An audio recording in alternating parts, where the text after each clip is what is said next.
Dr. Walensky, if you don't mind, retrospectively, what do you feel the impact of lockdowns were on mental health in this country? It's certainly the impact of lockdowns resulted in lives saved from COVID-19, and also challenges in connectivity. And there are reports of some children doing better in school at home, but also some children that are losing. My question is mental health. Yeah, right, and the lack of connectivity and challenges in mental health. And we saw increases in mental health challenges before the pandemic. They were rising before the pandemic, and certainly the pandemic. So you're saying the lockdowns had no impact on mental health? No, I'm sorry, I'm not saying that. What I'm saying is that the impact, when you lose 1.1 million people in this country, there's tragedy, there's loss. There was loss of lives, there was loss of housing security, food security. All of these things impact mental health. Dr. Walensky, we've had a conversation several times in the past. Of course, we're lifting the federal vaccine mandate, the public health emergency here on May 11th.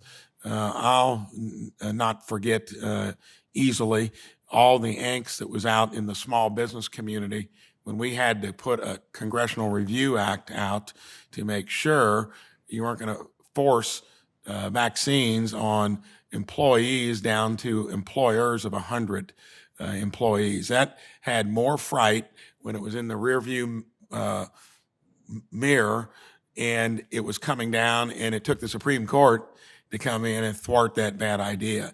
I'd like to know if that was your recommendation, Dr. Fauci's. It was the Biden administration that did it. Who was going to push forward that was a good idea before we had to come in and intervene with a Congressional Review Act and then get the Supreme Court to weigh in?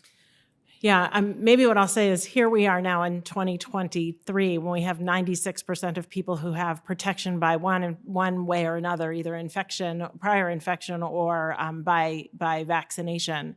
At the time, we were seeing our workforce and police departments, first responders This wasn't that long ago. This was just last year where you had maybe it won 96%, but when you and I had a conversation, we knew that it ravaged the elderly.